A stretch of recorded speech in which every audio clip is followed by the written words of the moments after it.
Yes, abalabi baffe nga bwe twabagambye tuli live ku ekimeza kya motorsport. Yeah, we are live on ekimeza kya motorsport. This is the Ford Fiesta R5. It is stock R5. Yeah, that is the engine as we told you. We are on team. This is L Gomez. His blood group is B+, and U Gomez, that is the wife. Her blood group is A negative. They are all from Zambia. This is a Ford Fiesta R5. As you see, the shock absorbers on stock. The engineers are working tightly so that the acid boys can club down the Ugandan acid boys. I don't know how thick the acid is. How thick is your acid? It's a concentrated one. Concentrated? Yeah. You mean Ugandan's acid is dilute? How is it concentrated? Very corrosive. Sure. So this is the Ford Fiesta R5. Those who have not seen it before, for us, I've gotten the chance of reaching near it. It is worth a billion shillings Ugandan currency.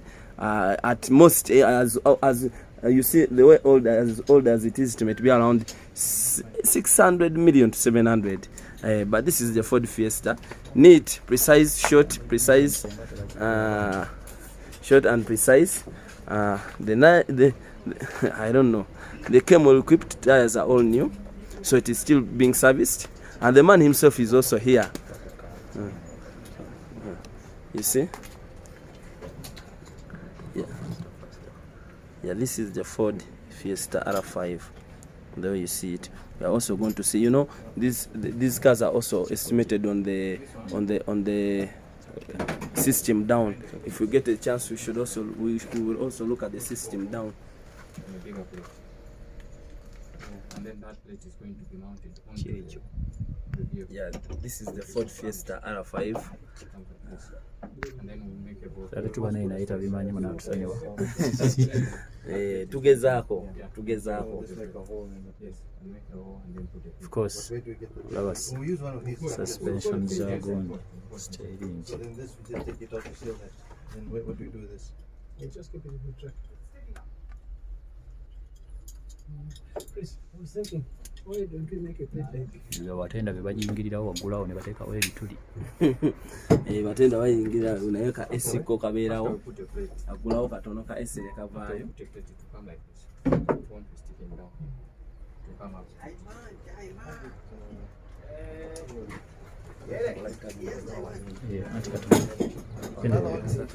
Is there another holiday today? Holiday today? No, today is a working day. No more working day. Okay. Yeah, today is a working day. It's a holiday? No, it's not a holiday. Today is a working day. Oh, I was told that they get 2 days to eat. No. It's a one day. Today all banks are working. If schools are working, they should be open. Everything is working. Take this out. All this here. Just take the light out. Okay, maybe we don't even need the plate. We'll just make a hole. And then we can tie it. But the guys were saying that they Of course, breaking it. as you see, Yeah, it'll crack. Yeah. Oh, for now, I mean, we can start. We can use this, but the acid boys. What metal plates, sheets, anything? Do you have any? Let's see the aluminium you got. Whatever plates you Of have. course, that is the main driver as you're seeing. We're putting on a tape. Mr. Gomez, as you see, from Zambia. That is oba ne wano walimu kiriyo butatawanya nabali bali mu kukola.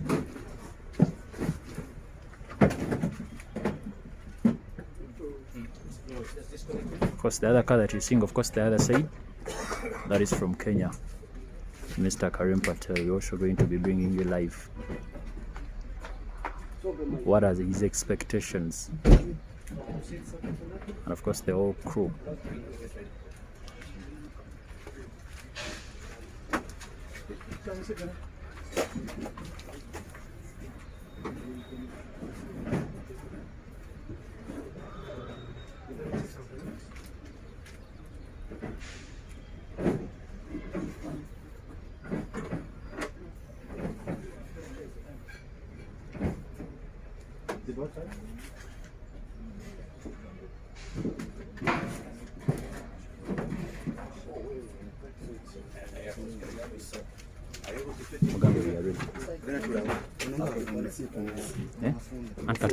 Twagadde nnyo What are you okay?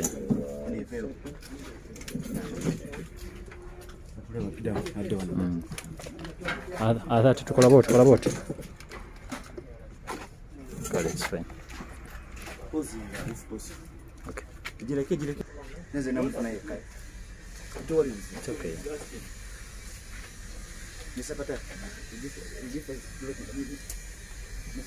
No, it's LEROY. Sorry? Let's go. Yes, dear student viewers, today is the 3rd of May 2022, and we are live on Chimeza cha Motorsport and Smart TV. I would like to introduce to you Mr. LEROY Gomez, the Acid Boys, and URSHLLA Gomez, who is not here but the navigator, and it so happens to be the wife. It is so surprising. The whole family is in one cage doing the rally, and I don't know how safe, but he will give us all information. Okay, Mr. LEROY, morning. You are talking to Mr. Area, most known as 32. 32. Yes, and I'm from Chimeza cha Motorsport, Uganda. We are dedicated to serve motor rally fans. You know, Uganda is the second in having rally fans. We saw your interview before you came. You said you wanted to see the fans. I know. Look, for me, Uganda in Africa is #1 for rally fans. Definitely. So it's exciting, and I love this interaction and how close you keep in touch with your fans. It's an amazing thing. You are going to see it because I know by Friday, Saturday and Sunday, you'll have gotten the whole situation, how the fans here in Uganda make it. However, I wanted a brief background about the Gomez rally team. Okay, so we started rallying in 2014. I started with my wife, who's my navigator, with her brother, and you know, we started in 2014. My wife and I got together in terms of rallying in 2015, and she's been my navigator throughout the years. In between, we've had a break as we've had children. She's taken a break out of rallying, but whenever that aside, we're always in the car together. It's a very safe. Look, these cars are safe. They're built well. We're a safe driving team. We don't take unnecessary chances. We keep the car on the road, so it's very safe. I mean, so any of that stigma around husband and wife, look, it doesn't affect us. We have a great chemistry in the car, and like I said, we trust the machine. We trust our crew. Our crew is very good and very professional, and they do a great job on the car. So when you have that, then there's no problem. Have you ever gotten any arguments between you and her? Just you get the arguments from home then into the car? So never home arguments into the car, but the very first time that we were together and we did the first rally together, we had one argument in the car then. That was my fault because we had a super special stage that I had memorized the maps before we did it. But then it had changed in our road book, and I was insistent on it being what I remembered. And she was right. So we argued there, and that was in 2015, first rally we did, and since then we've never argued. And we don't take, nothing gets taken out from home into the car. So chemistry is very good in the car. I understand this is your first time in Uganda, and for rallying, I don't know whether. No, I've been in Uganda. 2017 was the first time I raced in Uganda. I came in an Evo 10, and it was this, I think, my second or third event using an Evo 10, but I have raced in Uganda with you. So I understand this is your second time, 2017, now in 2022. It's your second time here in Uganda, and I know you have raced down the big guns. We call the big guns in Uganda, and probably they're also ready for you. What do you anticipate for the rally? Look, it'll be a good rally, and like I've been telling people, a rally is only over when you get to the flying finish in the last TC, and then you get back into your holdings. And that's when the rally is over and when the results come out. So the truth is, it's not over till it's over. I mean, in Uganda, you've seen a progression in the cars, but I mean, I must be honest, these cars that we're driving, Karen and I are driving the R5s, it's a different machine. You've seen Manveer, when Manveer came here to Uganda, you see what those cars are capable of doing, and that's an R5, a Skoda. These are R5s, Ford's Fiestas. It's, in all honesty, it's a car that if you can afford to have it, bless you. It's a great car to have. You will enjoy every minute of your time in the car. but it definitely does make it a lot harder for any other cars to compete with these cars. It's very hard, and if you keep this car on the road and you don't have any issues, it's very hard for a Group N car to beat this, or even for a Proto car to beat this car. It's a quick car. Most rally fans and the rally drivers are calling on for the advantage of them being home. We are just coming in from outside and saying we have the advantage of being home, and it so happens the routes we are going to use, most rally drivers in Uganda have never also used them. You might also have that advantage of them using the routes for the first time, and also you using the routes for the first time. But they're emphasizing that they have the advantage of them being home. Haven't you thought of the advantage? Look, it's in rally you always do carry a home advantage when you race at home. It's natural. But like I said, not to take away from the great abilities of the Ugandan drivers and the great history of drivers that you have in your country, it does become difficult when you go up against an R5. This car is just built for war. It's built to race, and that's why I say, you know, it becomes an unfair advantage. You know, one of the reasons why I went ahead and bought one is because every time I competed against Manver, it doesn't matter how hard you drive your Evo 10 or your Subaru, you will not be able to keep up with him. It doesn't matter if it's his first time racing here and he's never raced before. These cars just give you that extra advantage. You know, I think anyone who can upgrade and get to this, you know, go for it. It's a great car to have.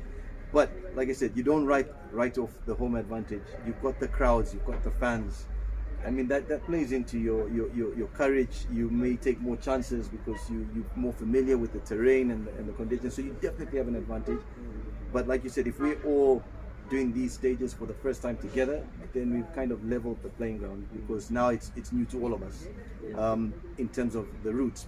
But we will always have an advantage because of the cars that we have, and that's just the truth. We are seeing Ugandan drivers have started buying these cars, but just for them they are buying the Protos. We have Duncan Chikankane. He's going to do his second due for the Ford Fiesta Proto R5, and he's anticipating so much against few people who have brought the R5, Karan Patel, you. Which advice should you give him? Because it's going to be his second time to drive the Ford Fiesta, although it is a Proto, but it's going to be his first time. And to him, he says the car is quicker.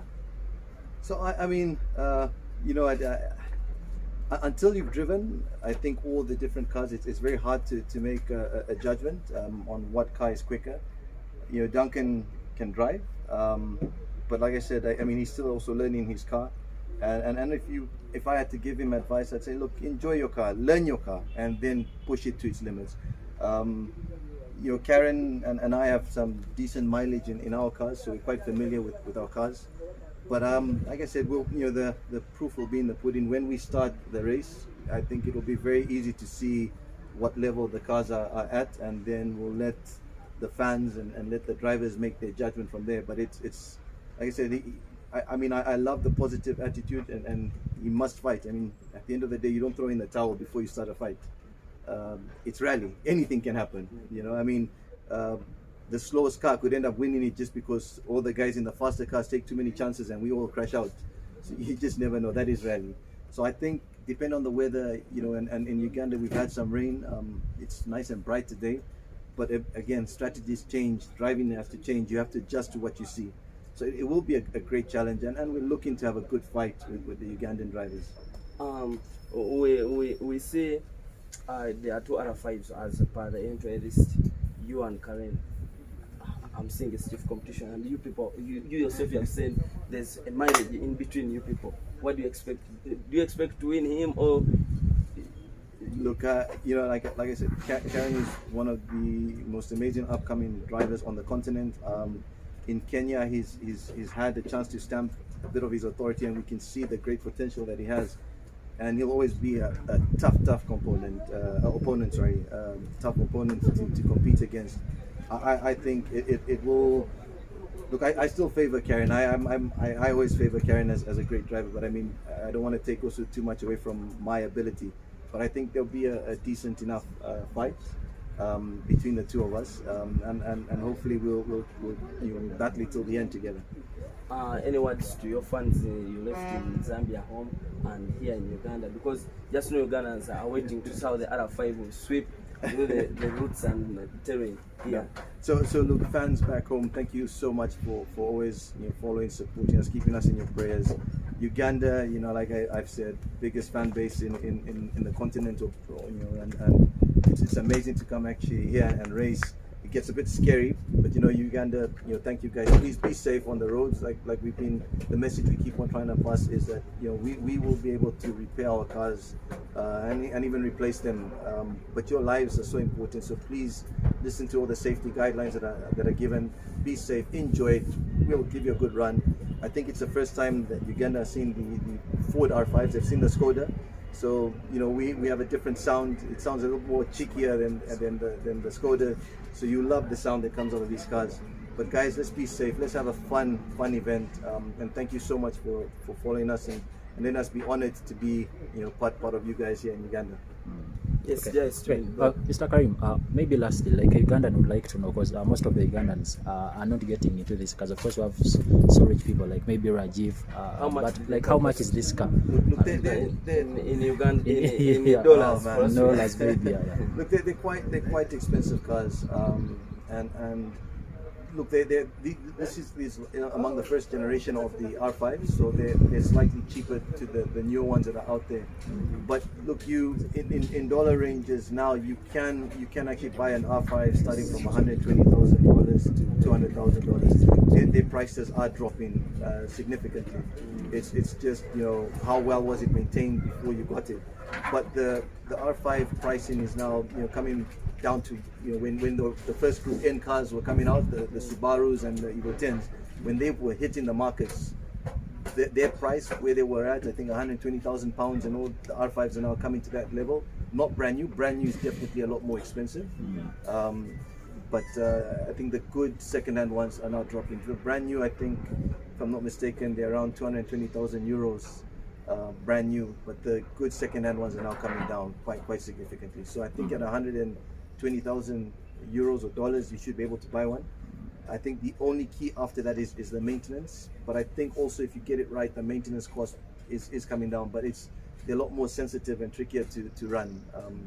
And hopefully FIA will come up with a better solution for us to keep racing and being competitive.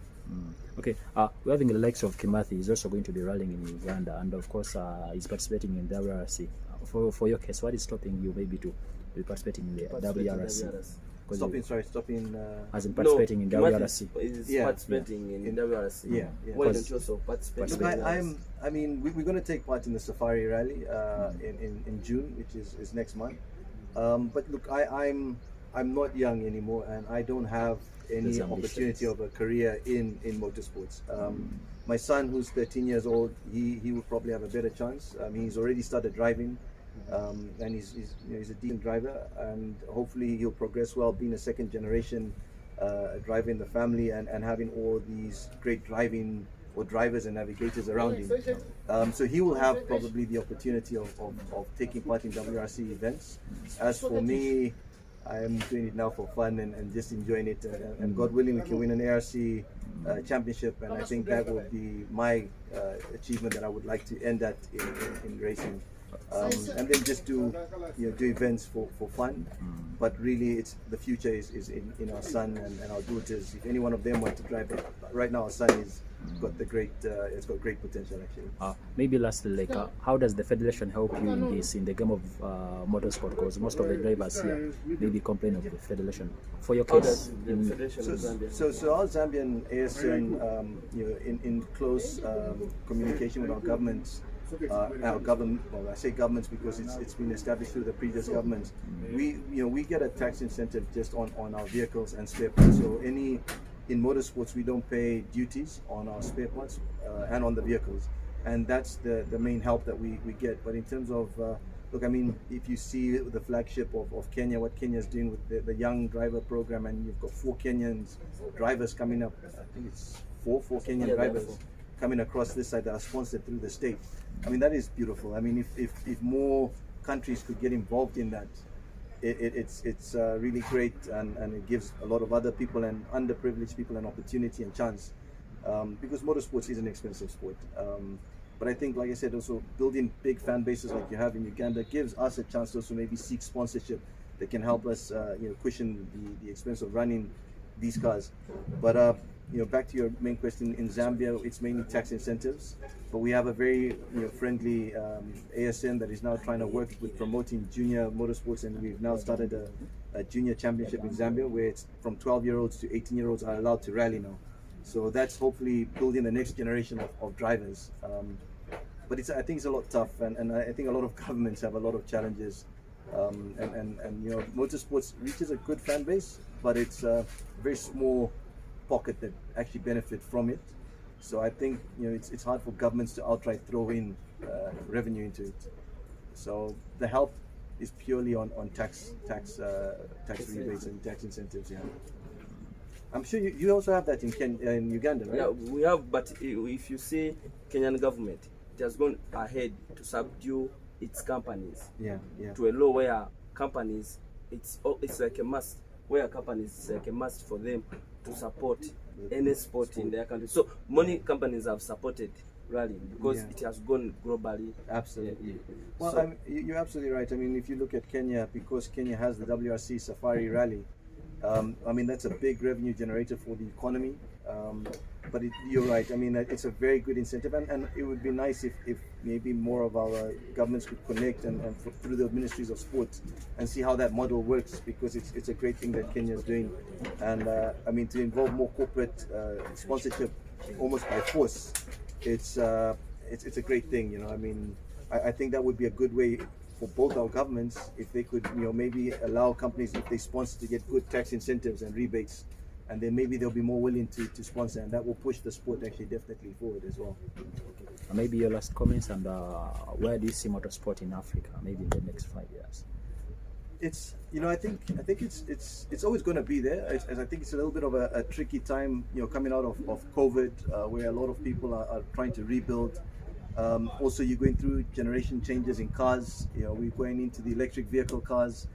So I think it's going to be a little bit tricky in the next 5 years. It will exist. It will never drop. Will never stop. But it might tank down before it goes up. And I mean, the world is going green. That is what we're going for. These guys still pump out, fuel. We'll get a first experience of electric vehicles when the WRC comes up, and then the new WRC cars are a combination of fuel and electric. So we're going to get a good chance to see that. But I think it's going to be a little bit tricky over the next 5 years. I think definitely for Africa, FIA need to look at maybe a different strategy for Africa, maybe promote more home designed cars, maybe promote, protos or something. But I mean, it's going to be a little bit trickier for us, because, the few that are blessed and fortunate to have, to afford R5s will definitely change it. I feel bad because even in Zambia, these are game changers. You drive this car against the Subaru, against an Evo 10. They've really got no chance, and that's why in Zambia, for Africa, I will race this car, but in Zambia I race my Evo 10 because it brings the competition closer. It makes it more exciting and fun.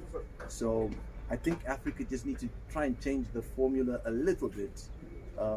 It's not going to be easy. It will be a bit tricky, but hopefully they can come up with an agreement and some solution.